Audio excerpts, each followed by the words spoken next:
মানুষ বলতেছে যে হিন্দুস্তানকে আমাদেরকে বলে ভাগিয়ে দিও, বলছে কি না?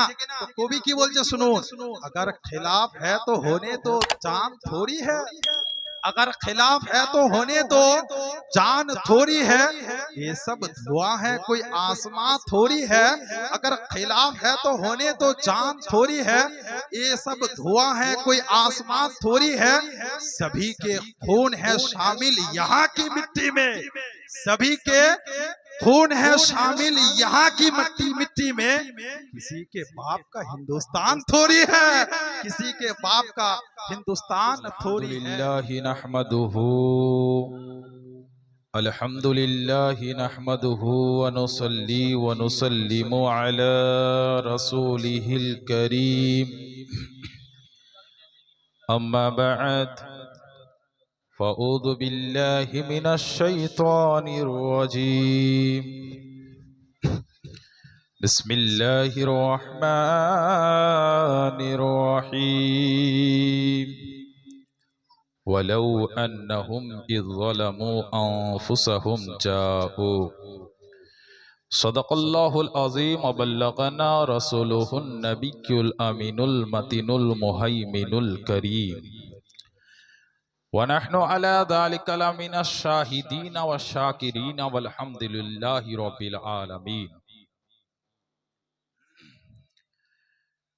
আপনারা সবাই জেগে আছেন তো? একবার দুই হাত তুলে বলুন তো, ইয়া রাসূলুল্লাহ, ইয়া হুসেন, ইয়া হুসেন। সমস্ত প্রশংসা মহান আল্লাহ পাক রব্বুল আলামিনের জন্য, যিনি অক্ষয় অভয়, যিনার কোনো আকার নাই, যিনি ওয়াহদাহু লা শরীক, যিনি কোন শব্দ দ্বারা 18,000 মাখলুকাতকে সৃষ্টি করেছেন। তার পরে পরে আমিনা লাল মরুর দুলাল আহমদি মুজতবা মুহাম্মদি মুস্তাফা সাল্লাল্লাহু তাআলা আলাইহি ওয়াসাল্লাম নবী, যেই নবী মুস্তাফা সাল্লাল্লাহু তাআলা আলাইহি ওয়াসাল্লাম এই দুনিয়ার মধ্যে না আসিলে নদী নালা গাছপালা পাহাড় পর্বত কিছুই হতো না। হতো কি? যেই নবী মুস্তাফা সাল্লাল্লাহু তাআলা আলাইহি ওয়াসাল্লাম এই দুনিয়ার মধ্যে না আসিলে না আপনি হতেন না আমি হতাম।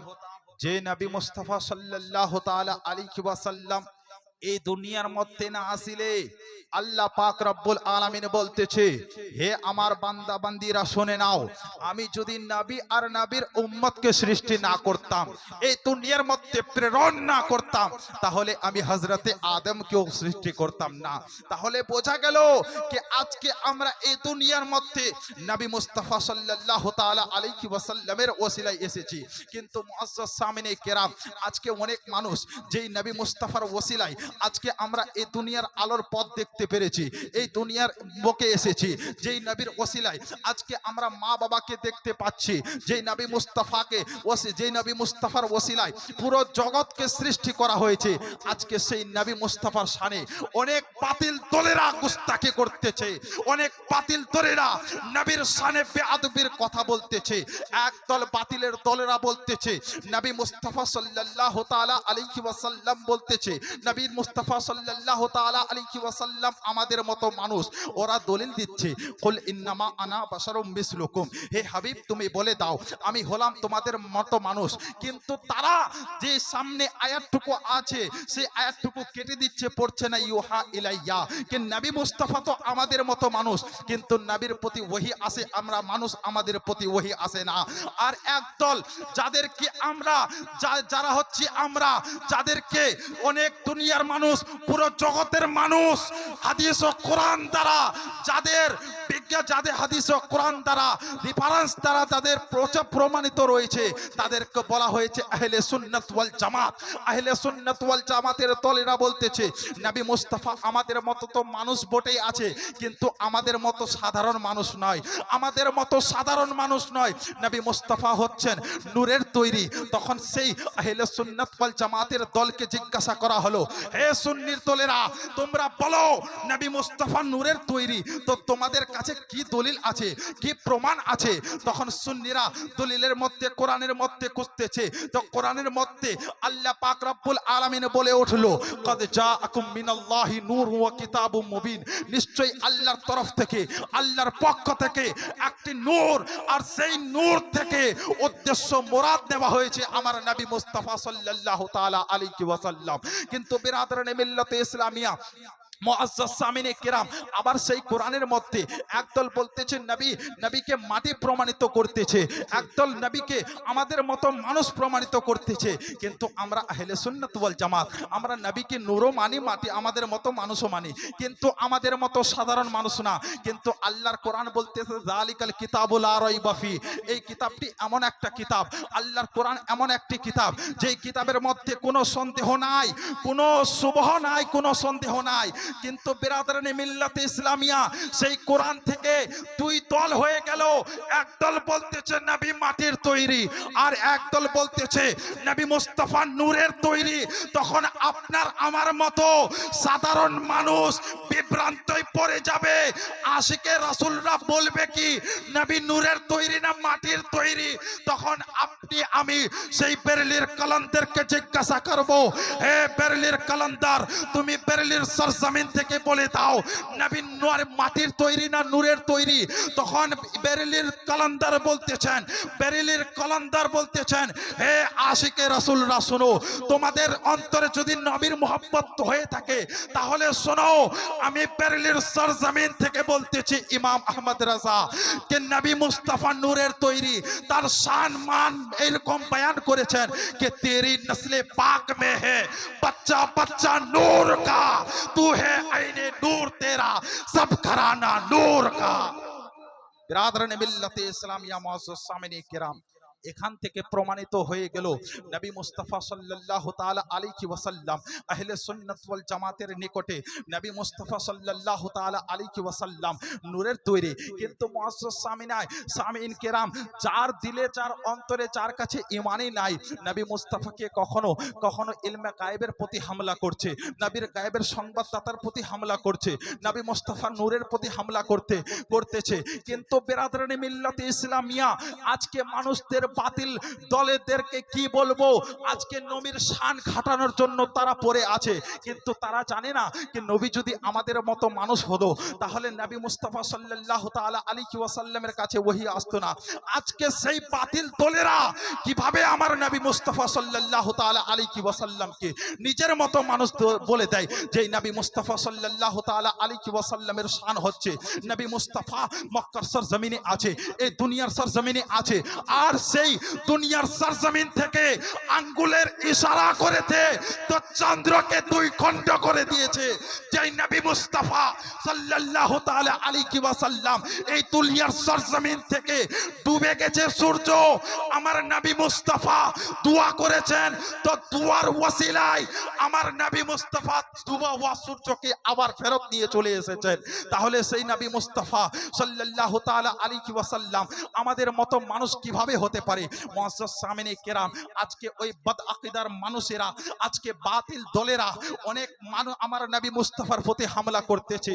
একদল বলতেছে নবী মুস্তাফা সাল্লাল্লাহু তাআলা আলাইহি ওয়াসাল্লাম গায়েবের সংবাদদাতা না, ইলমে গায়েব জানেন না। মুআজ্জাজ সামিনে কিরাম, সেই বাতিল দলেরা নিজের কিতাবের মধ্যে লিখেছে যে নবী মুস্তাফা সাল্লাল্লাহু তাআলা আলাইহি ওয়াসাল্লাম দিওয়ার, এই যে আমাদের দেওয়ারটা আছে, দেওয়ারের পিছনের ইলমও জানে না, নবী মুস্তাফার কোনো ইলমে গায়েব নাই। কিন্তু মুআজ্জাজ সামিনে কিরাম তারা বলতেছে নবী মুস্তাফার ইলমে গায়েব নাই।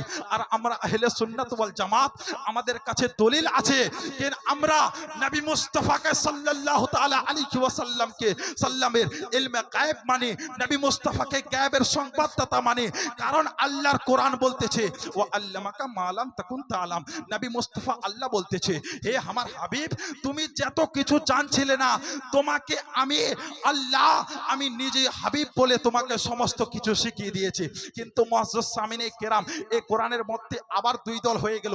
একদল বলতেছে নবী মুস্তাফা গায়েবের সংবাদদাতা, আর একদল বলতেছে নবী মুস্তাফা গায়েবের সংবাদদাতা না, নবী মুস্তাফা গায়েব জানে না। তখন আল্লাহর কোরআন আবার বলতেছে যালিকাল কিতাবুল লা রাইবা ফি, এই কিতাবটা হচ্ছে, এই কোরআনটা হচ্ছে এমন একটা কিতাব যে কোরআনের মধ্যে কোনো সন্দেহ নাই। কিন্তু বিরাদরানে মিল্লাতে ইসলামিয়া দুইটি দল কিভাবে হলো এখন আমাদেরকে জানতে হবে। আমরা আহলে সুন্নাত ওয়াল জামাত, আমরা আহলে সুন্নাত ওয়াল জামাত যখন দুই দলে বিভক্তি হয়ে গেল, একদল বলতেছে নবী মুস্তাফা সাল্লাল্লাহু তাআলা আলাইহি ওয়াসাল্লাম ইলমে গায়েব জানেন, আর একদল বলতেছে নবী মুস্তাফা ইলমে গায়েব জানেন না। তখন আমরা সেই বেরেলির কালান্দার ইমাম আহমদ রাজাকে জিজ্ঞাসা করলাম, হে ইমাম আহমদ রাজা, আপনি বলে দিন নবী মুস্তাফা গায়েবের সংবাদ জানে কিনা, নবী মুস্তাফা ইলমে গায়েব জানেন কিনা। তখন বেরেলির কালান্দার ইমাম আহমদ রাজা বলতেছে, হে আশিকে রাসূলরা, তোমরা জানতে চাইছো নবী মুস্তাফা গায়েবের সংবাদদাতা কিনা, তাহলে শোনো, আমি বেরেলির সরজমিন থেকে বলে দিলাম, और कोई गायब किया तुमसे निहा हो भला, जब ना खुदा ही छुपा तुम पे करो रो तुरो। बिरादराने मिल्लत इस्लामिया, मुअज्जज सामिन किराम, এই শেরের মানা হচ্ছে, মতলব হচ্ছে और कोई गायब किया तुमसे निहा हो भला, নবী মুস্তাফার কাছ থেকে আর কি ছুপিয়ে থাকতে পারে? যে আল্লাহ তো পুরো জগতের কাছে লুকিয়ে আছে, যে আল্লাহকে কেউ দেখেনি, হাদিস থেকে প্রমাণিত রয়েছে যে আল্লাহকে কোনো মানুষ দেখেনি। হযরতে মুসা আলাইহিস সালামের আরজু ছিল, কিন্তু মুসা আলাইহিস সালাম ডাইরেক্ট দেখতে পারেননি। কিন্তু আমার হাবিবের এমন শান যে হাদিস থেকে প্রমাণিত রয়েছে, আমার নবী মুস্তাফা নিজের চোখ মুবারক দ্বারা আমার আল্লাহকে স্বয়ং দেখেছে। জোরে বলুন সুবহানাল্লাহ।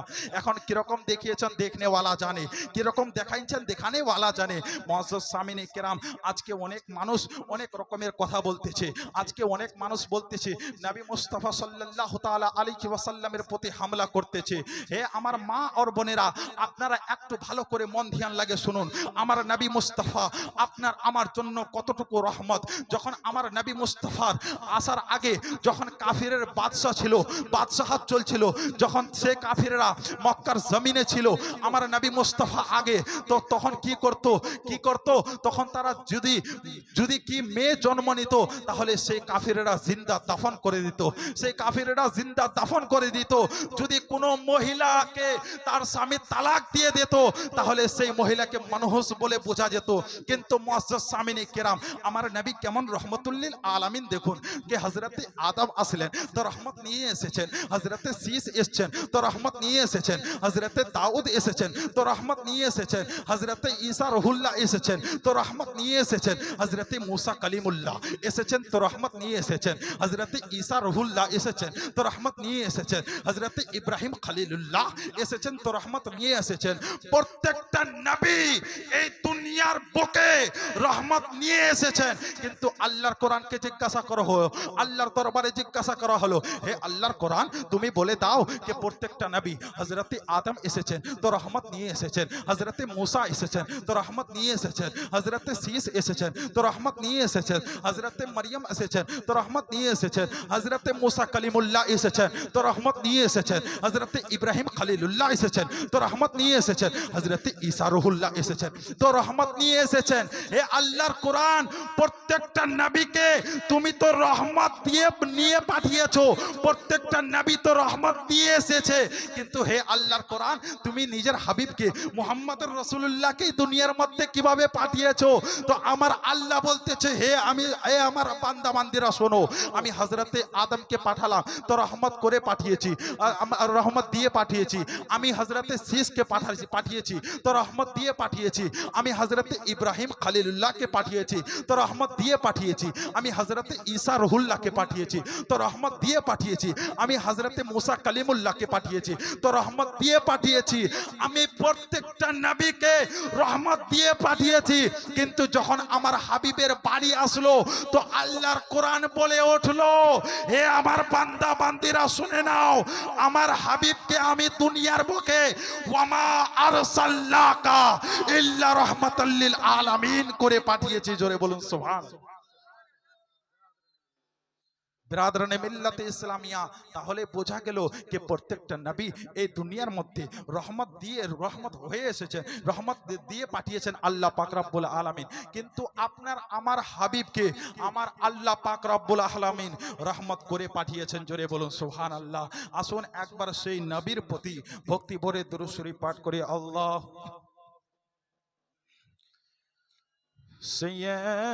সাইয়্যিদিনা মুহাম্মদ ওয়া আলা আলি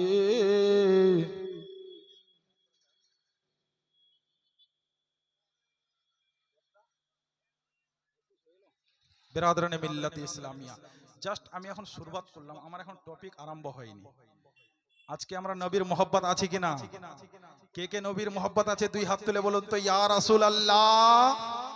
নবীর মোহব্বত না থাকলে ঈমানদার হওয়া যাবে? নারে তাকবীর, নারে রিসালাত, নারে রিসালাত। উস্তাজে মোহতারাম হযরত আল্লামা মাওলানা মুফতি रहबर हुसैन जामिई सिमनानी, नारे तकबीर, नारे रिसालत। বিরাদরানে মিল্লাতে ইসলামিয়া, তাহলে নবীর মোহব্বত না থাকলে কি ঈমানদার হওয়া যাবে? ঈমানদার হওয়া যাবে না। কারণ হাদিস শরীফের মধ্যে সহি হাদিস সিয়াসিত্তার কিতাবের মধ্যে বুখারী শরীফের মধ্যে হাদিস একটি রয়েছে। আন আনাসিন ক্বাল ক্বালা রাসূলুল্লাহ সাল্লাল্লাহু তাআলা আলাইহি ওয়াসাল্লাম। সুবহানাল্লাহ বলবেন না? সহি হাদিস শোনাচ্ছি আপনাদেরকে। সহি হাদিস শরীফের মধ্যে রয়েছে। আজকে নবী মুস্তাফার মোহব্বত নিয়ে অনেক মানুষ অনেক রকমের কথা বলতেছে। আজকে আপনাদেরকে আমি বলে যাই, জি নবী মুস্তাফার মোহব্বত যদি আপনার আমার অন্তরে না থাকে, আমরা কামিল মুমিন তো দূরের কথা, আমরা ঈমানদারই হতে পারবো না। হাদিস শরীফটি শ্রবণ করুন। আল্লাহর নবী আনাসেন ক্বাল ক্বালা রাসূলুল্লাহ সাল্লাল্লাহু তাআলা আলাইহি ওয়াসাল্লাম লা ইউমিনু আহাদুকুম হাত্তা আকুনা আহাব্বা মিন ওয়ালিদিহি ওয়া ওয়ালাদিহি ওয়ান নাসি আজমাইন। হযরতে আনাস থেকে বর্ণিত, উনি বলতেছেন যে রাসূল পাক সাল্লাল্লাহু তাআলা আলাইহি ওয়াসাল্লাম বলেন, লা ইউমিনু আহাদুকুম, তোমাদের মধ্যে ততক্ষণ পর্যন্ত কেউ ঈমানদার হতে পারবে না, মুমিন হতে পারবে না, যতক্ষণ পর্যন্ত তোমরা নিজের স্ত্রী থেকে, নিজের সন্তান থেকে, নিজের জমিন থেকে, নিজের পয়সা থেকে, নিজের ধন দৌলত থেকে, শুধু এতটুকু নয়, দুনিয়ার মধ্যে যত রকমের জিনিস রয়েছে সমস্ত জিনিস থেকে আমি আর আমার নবী মুস্তাফার সাথে মোহব্বত করবে। এ থেকে বোঝা গেল আমরা যদি নবী মুস্তাফার দুনিয়ার সমস্ত জিনিস থেকে নবী মুস্তাফার সঙ্গে মোহব্বত না করি, তাহলে আমরা ঈমানদার হতে পারবো না। তার জন্য কোন কবি বলেছেন যে মোহাম্মদ কি মোহব্বত দীনে হক की शर्त अव्वल है, मोहम्मद की मोहब्बत दीने हक की शर्त अव्वल है, इसी में हो अगर खामी तो सब कुछ नामुकम्मल है, इसी में हो अगर खामी तो सब कुछ नामुकम्मल है। हजरत চলে এসেছেন, আমি বেশিক্ষণ সময় নেব না, খুব আমি তাড়াতাড়ি করে নিজের বক্তব্যকে ইতি করে দেব। তো বিরাদরানে মিল্লাতে ইসলামিয়া, আজকে যে এই দুনিয়ার মধ্যে আজকে আমরা এসেছি, আজকে এই দুনিয়ার মধ্যে আল্লাহ পাক রব্বুল আলামিন এই যে জিনিসগুলো সৃষ্টি করেছেন, এই জি এদিকে, জি এদিকে একটু ধ্যান দিবেন যে নবী মুস্তাফা আল্লাহ পাক রব্বুল আলামিন যে এই জিনিস সৃষ্টি করেছেন, কোন জিনিসকে আল্লাহ বেকার সৃষ্টি করেছেন?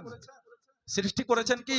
সৃষ্টি করেননি। কারণ কিতাবের মধ্যে এসেছে হযরতে মুসা আলাইহিস সালাম একদিন একটা দেওয়ালের মধ্যে চিপকিলি, যাকে আমরা টিকটিকি বলি নাকি, জি টিকটিকি দেখলেন। তো হযরতে মুসা আলা নবী কিনা আলাইহিস সালাতু ওয়াত তাসলিম আল্লাহর দরবারে উপস্থিত হয়ে গেলেন। আল্লাহর দরবারে উপস্থিত হয়ে বলতে লাগলেন, ওগো আল্লাহ পাক রব্বুল আলামিন, এই যে দেওয়ালের মধ্যে টিকটিকিটা আছে, ওগো আল্লাহ পাক রব্বুল আলামিন, এই টিকটিকিটাকে তুমি কিসের জন্য সৃষ্টি করতেছো? তো আল্লাহ বলতেছে, হে আমার মুসা কালিমুল্লাহ, তুমি তো আমার কালিম, তোমাকে তো আমি কালিমুল্লাহ বানিয়েছি। হে আমার কালিমুল্লাহ, শোনো, কিছুক্ষণ আগেই ওই টিকটিকিটা এসে আমার দরবারে সওয়াল করতেছিল, প্রশ্ন করতেছিল, হে ওগো আল্লাহ পাক রব্বুল আলামিন, তুমি মুসা কালিমুল্লাহকে কিসের জন্য সৃষ্টি করেছো? তো আমার আল্লাহ বলতেছে, হে আমার মুসা কালিমুল্লাহ, শোনো, যেইভাবে আমি তোমাকে কোনো না কোনো কাজের জন্য সৃষ্টি করেছি, আমি আল্লাহ পাক রব্বুল আলামিন ইন্নাল্লাহা আলা কুল্লি শাইইন কাদির, আমি প্রত্যেকটা জিনিসের মুমকিন জিনিসের পর কাদির রয়েছি। যেইভাবে আমি তোমাকে কোনো না কোনো কাজের জন্য সৃষ্টি করেছি, সেইভাবে সেই টিকটিকিটাকেও আমি কোনো কাজের জন্য সৃষ্টি করেছি। জোরে বলুন সুবহানাল্লাহ। জি এবার কথা হচ্ছে আল্লাহ পাক রব্বুল আলামিন প্রত্যেকটা জিনিসকে কোনো না কোনো কাজের জন্য সৃষ্টি করেছেন, কিন্তু কোরআনের মধ্যে তো সব কিছুই আছে।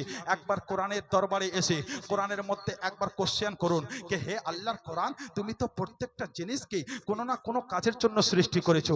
হে আল্লাহর কোরআন, তুমি বলে দাও যে মানব জাতিকে আল্লাহ তুমি কিসের জন্য সৃষ্টি করেছো? তো আল্লাহর কোরআন বলতেছে, হে আমার বান্দা বান্দিরা, তোমরা শুনতে চাইছো যে মানব জাতিকে আমি কিসের জন্য সৃষ্টি করেছি? তো আল্লাহ বলতেছে, শোনো, ওয়ামা খালাকতুল জিন্না ওয়াল ইনসা ইল্লা লিয়াবুদুন। জোরে বলুন সুবহানাল্লাহ। হে আমার বান্দা বান্দিরা শোনো, আমি মানব জাতিকে এবং জিন জাতিকে শুধু আমার ইবাদতের জন্য সৃষ্টি করেছি। জোরে বলুন সুবহানাল্লাহ। আজকে মুসলমান, আজকে আমরা অনেকে ইবাদত থেকে দূরে আছি, অনেকে আজকে আমরা আল্লাহর ইবাদত বান্দেগি থেকে দূরে আছি, নামাজ থেকে দূরে আছি, রোজা থেকে দূরে আছি, হজ থেকে দূরে আছি, যাকাত থেকে দূরে আছি। কিন্তু মুসলমান, আজকে যদি আমরা আল্লাহর নৈকট্য লাভ করতে না পারি, তাহলে মনে রাখবেন কাল কিয়ামতের দিনে আমাদের হিসাব দিতে বড় মুশকিল হবে গো। এই আয়াতের কোরআন থেকে এটা বোঝা গেল যে আল্লাহর একটাই উদ্দেশ্য, যে আল্লাহ পাক রব্বুল আলামিন আমাদেরকে আল্লাহর ইবাদতের জন্য সৃষ্টি করেছে। তার জন্য ফার্সি কবি বলেছেন, জিন্দেগি আমদ বারায়ে বন্দেগি, জিন্দেগি আমদ বারায়ে বন্দেগি, জিন্দেগি বে বন্দেগি শর্মিন্দগি। তোমার জীবন হলো ওটা, সাকসেস জীবন তো তোমার লাইফ তো ওটা, যে জীবনে তুমি আল্লাহর বান্দেগি করে থাকো, আল্লাহর ইবাদত করে থাকো। জিন্দেগি বে বন্দেগি শর্মিন্দগি, তোমার সাকসেস জীবন, তোমার সাকসেস লাইফ ওটা নয় যেই জীবনে তুমি আল্লাহর বান্দেগি থেকে দূরে থাকো, আল্লাহর ইবাদত করো না। মুআজ্জাজ সামিনে কেরাম, এই আয়াত থেকে বোঝা গেল যে সাকসেস জীবন হচ্ছে আল্লাহর নৈকট্য লাভ করা, আল্লাহর ইবাদত করা। এখন মুফাসসিরিনে কেরাম, ব্যাখ্যাকারীরা এই আয়াত থেকে ইবাদত কয় প্রকার, ইবাদত হচ্ছে কয় প্রকার? দুই প্রকার। জি, কয় প্রকার? দুই প্রকার। মেন জিনিস বলে যাচ্ছি, দুই প্রকার। একটা হচ্ছে হুকুকুল্লাহ। এই আয়াত থেকে মুফাসসিরিনে কেরাম এই আয়াত থেকে ইবাদতকে দুই ভাগে ভাগ করেছেন, একটা হচ্ছে হুকুকুল্লাহ আর একটা হচ্ছে হুকুকুল ইবাদ। এখন হুকুকুল্লাহ কি কি জানতে হবে। হুকুকুল্লাহ হচ্ছে আল্লাহর হক, নামাজ, রোজা, হজ, যাকাত, নেক আমল। আর হুকুকুল ইবাদ, এটা হচ্ছে হুকুকুল্লাহ, আল্লাহর হক। কিন্তু মুআজ্জাজ সামিনে কেরাম, আজকে তো আমরা আল্লাহর হক তো আদায় করতে পারছি না, কিন্তু আজকে আমরা বান্দার হক থেকে অনেক দূরে চলে গেছি। আমরা বান্দার হক আজকে মেরে খেয়ে নিচ্ছি। বিরাদরানে মিল্লাতে ইসলামিয়া, কিরকম বান্দার হক? আজকে এক মুসলমান অপর মুসলমানকে কষ্ট দিচ্ছে, যতক্ষণ পর্যন্ত ওই মুসলমান ক্ষমা করবে না, সেই মুসলমান ততক্ষণ পর্যন্ত কাল কিয়ামত পর্যন্ত ক্ষমা পাবে না। মুআজ্জাজ সামিনে কেরাম, বান্দার হকটা এমন একটা জিনিস, হুকুকুল ইবাদ। এই দুনিয়ার মধ্যে কোন বান্দার যদি আপনি 1 টাকা পরিমাণ মেরে খেয়ে নেন, আর যদি তাকে পরিশোধ না করেন, আর সেই বান্দা যদি আপনাকে মাফ না করে, কাল কিয়ামত পর্যন্ত আল্লাহ তাআলা আপনাকে সেই বান্দার 1 টাকার জন্য আপনাকে ক্ষমা করবে না। মুআজ্জাজ সামিনে কেরাম, এক ছেলে কি করলো? তার নিজের বাবাকে অসন্তুষ্ট করে দিয়েছে।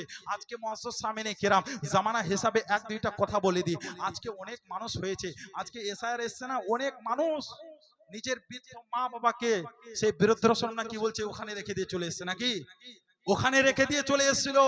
এসআইআর এর জন্য সেই তো বাপের পরিচয় লাগবেই, তার জন্য এসআইআর এর জন্য আজকে কি করেছে? জি, আজকে কি করেছে? সেই বৃদ্ধাশ্রমের বাবা মাকে আজকে সেই ওখান থেকে তুলে নিয়ে এসে নিজের বাপ মায়ের পরিচয় দিয়ে আজকে নিজের জান বাঁচাচ্ছে। কিন্তু মুআজ্জাজ সামিনে কেরাম, বাবাকে অসন্তুষ্ট করলে কি হবে, মাকে অসন্তুষ্ট করলে কি হবে? শুনে নিন, এক বান্দা, এক ছেলে তার নিজের বাবাকে অসন্তুষ্ট করে দিয়েছে। অসন্তুষ্ট করার পর সেই বান্দা নিজের আল্লাহর কাছে দোয়া, আল্লাহর দরবারে চলে গেছে। আল্লাহর দরবারে গিয়ে বলতেছে, ওগো আল্লাহ পাক রব্বুল আলামিন, ইয়া আকরামাল আকরামিন, মাওলা তুমি আমাকে ক্ষমা করে দাও গো আল্লাহ। আমি নিজের বাবাকে অসন্তুষ্ট করেছি, নারাজ করে দিয়েছি। আল্লাহ গো, আমি নিজের বাবাকে খাবার দেইনি, আমি ভাত দেইনি, আমি নিজের বাবার সেবা যত্ন করি নাই। আল্লাহ গো, তুমি আমার বাবাকে ক্ষমা করে দাও গো আল্লাহ।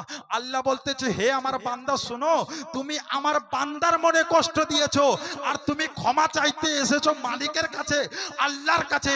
যাও তুমি আগে সর্বপ্রথম গিয়ে তোমার বাবার কাছে গিয়ে ক্ষমা চাও। জি, তোমার বাবা যদি ক্ষমা করে দেয় আমি আল্লাহ তোমাকে ক্ষমা করে দিব। সেই বান্দা তখন কি করলো, নিজের আব্বা জানের কাছে চলে গেল। আব্বা জানের কাছে গিয়ে বলতেছে, ওগো আব্বা তুমি আমাকে ক্ষমা করে দাও। তুমি যদি আমাকে ক্ষমা না করো ওগো আব্বা জান, আমার আল্লাহ আমাকে ক্ষমা করবে না। কিন্তু একটা কথা মনে রাখবেন, বাপকে যদি কোনো তার সন্তান লাথি পর্যন্ত মেরে দেয়, খাবার পর্যন্ত না দেয়, তবুও বাপের মনে কিন্তু কষ্ট হয় না। আর সেই বাপ যদি সেই বাপের কাছে সেই সন্তান যদি একবার মাফ চায়, বাপের মন এতই সরল, বাপের মন এতই মধু যে একটু আগুন দিলেই গলে যাবে। একটু মম যে বাপকে যদি সন্তান যদি বাপকে অনেকেই কষ্ট দেয়, অনেকেই কষ্ট দেয়, আর বাপের কাছে গিয়ে যদি একটু ক্ষমা চায়, বাপ কিন্তু অবশ্যই ক্ষমা করে দিবে। সেই সন্তান কি করলো, জি সেই সন্তান কি করলো, নিজের বাবা মাকে বলতেছে, ওগো আল্লাহ, ওগো বাবা তুমি আমাকে ক্ষমা করে দাও গো। তুমি যদি ক্ষমা না করো তাহলে আমাকে আমার আল্লাহ ক্ষমা করবে না। আমার আল্লাহ যদি ক্ষমা না করে আমি কিয়ামতের দিনে হিসাব কিভাবে দিব? আর যদি আমি কিয়ামতের দিনে হিসাব দিতে না পারি তাহলে আমার তো জাহান্নামে যেতে হবে। তাহলে বিরাদরানে মিল্লাতে ইসলামিয়া যখন এই রকম কথা বললেন, তার বাপ বলতেছে, হে আমার দরদিনী সন্তান শোনো, আমি তোমাকে ছোট্ট থেকে বড় পর্যন্ত লালন পালন করে বড় করেছি। যাও তোমাকে আমি ক্ষমা করে দিলাম, তোমাকে আমি মাফ করে দিলাম। তখন সেই বান্দা বলতেছে, ওগো আল্লাহ তুমি আমাকে ক্ষমা করে দাও, কারণ আমাকে আমার বাবা ক্ষমা করে দিয়েছে। তো আল্লাহর কাছে যখন যাবে তো আল্লাহ বলতেছে, হে আমার বান্দা বান্দিরা শোনো, যদি তুমি যদি কোনো মানুষকে তুমি যদি নিজের বাবাকে কষ্ট দিয়ে থাকো আর তোমার বাবা যদি ক্ষমা করে দেয় তাহলে আমি আল্লাহ তোমাকে ক্ষমা করে দেব। জোরে বলুন সুবহানাল্লাহ। কিন্তু বিরাদরানে মিল্লাতে ইসলামিয়া মুআজ্জাজ সামিনী কিরাম, খুব শর্টকাটে আমি নিজের বক্তব্যকে শেষ করে দিব। আমি খুব শর্টকাটে আপনাদেরকে নিয়ে যাচ্ছি, একটু ধ্যানটা এই দিকে রাখবেন। কিন্তু বিরাদরানে মিল্লাতে ইসলামিয়া, এই দুনিয়ার মধ্যে মানুষকে কষ্ট দিলে, মানুষ ক্ষমা করলে আল্লাহ ক্ষমা করে দিবে, আল্লাহ ক্ষমা করে দিবে। কিন্তু আল্লাহকে যদি আমরা অসন্তুষ্ট করে দিই তাহলে যাব কোথায়? জি যাব কোথায় বলেন তো? আল্লাহকে অসন্তুষ্ট করলে কোথায় যাব? আল্লাহর দরওয়াজা আছে, আল্লাহর কোন জায়গা নির্দিষ্ট আছে?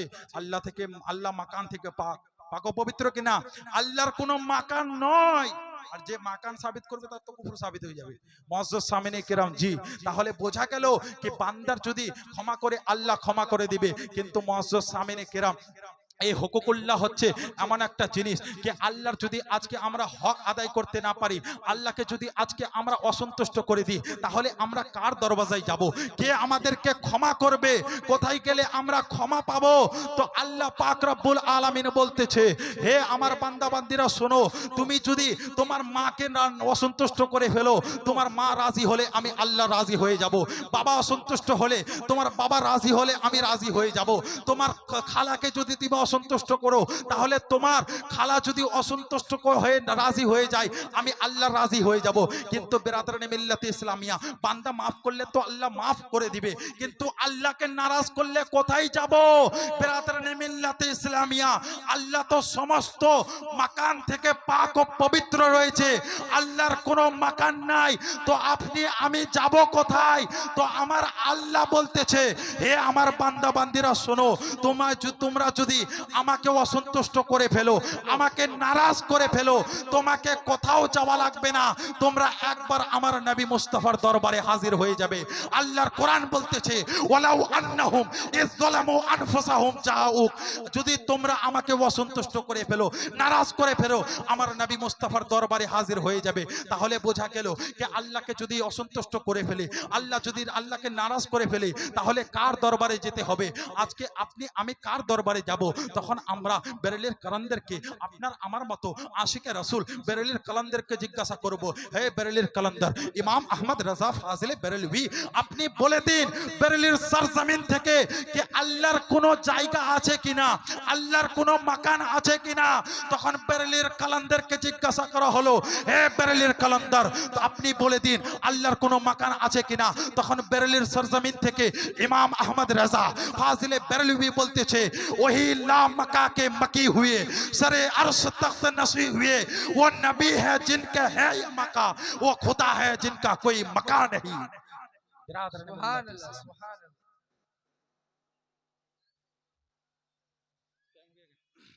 তো বিরাদরানে মিল্লাতে ইসলামিয়া, বোঝা গেল যে মা বাপকে নারাজ করলে, মা বাপ যদি রাজি হয়ে যায় আল্লাহ রাজি হয়ে যাবে, কিন্তু আল্লাহকে নারাজ করলে আমরা কোথায় যাব? নবী মুস্তাফার দরবারে। কারণ শেরের মধ্যে বলছে ওহি লা मका के मकी हुए सरे अर्श तख्त नसी हुए, वो नबी है जिनके हैं ये मका, वो खुदा है जिनका कोई मका नहीं। মুআজ্জাজ সামিনে কেরাম, বলার তো আমার টপিক অনেক আর বড় ছিল, কিন্তু টাইমের মধ্যে সবকিছু করতে হবে, ঠিক কি না? তো মেন হচ্ছে কি তাকরীর শোনাটা, তাকরীর শোনাটা খুব বড় বিষয় নয়। তাকরীর তো আজকে আমরা রাত শুনে শুনে কাটিয়ে দিচ্ছি, কিন্তু ফজরের নামাজ কাজা করে দিচ্ছি, ঠিক কি না? জি, ফজরের নামাজ যদি কাজা করে দিই আমাদের জালসা শুনে কিছু লাভ হবে? লাভ হবে না। আগে নামাজি হতে হবে, ইমানদার হতে হবে, তারপরে সবকিছু কাজে লাগবে। আজকে মুসলমান, আজকে অনেক মানুষ এই কান দিয়ে শুনছে বক্তব্য, এই কান দিয়ে বের করে দিচ্ছে, এই সব বক্তব্য কিছুই কাজে লাগবে না। আর মা বোনদেরকে আমি রিকোয়েস্ট করব হাত জোর করে, নিজের সন্তান বলে মা জোরকে আমি মা বোনদেরকে বলবো, আজকে আমার প্রায় 1 বছর হয়ে গেল আসা, আজকে আমাদের ইসলামের মধ্যে অনেক বেহায়াই আর বেপরদেগি হয়ে গেছে।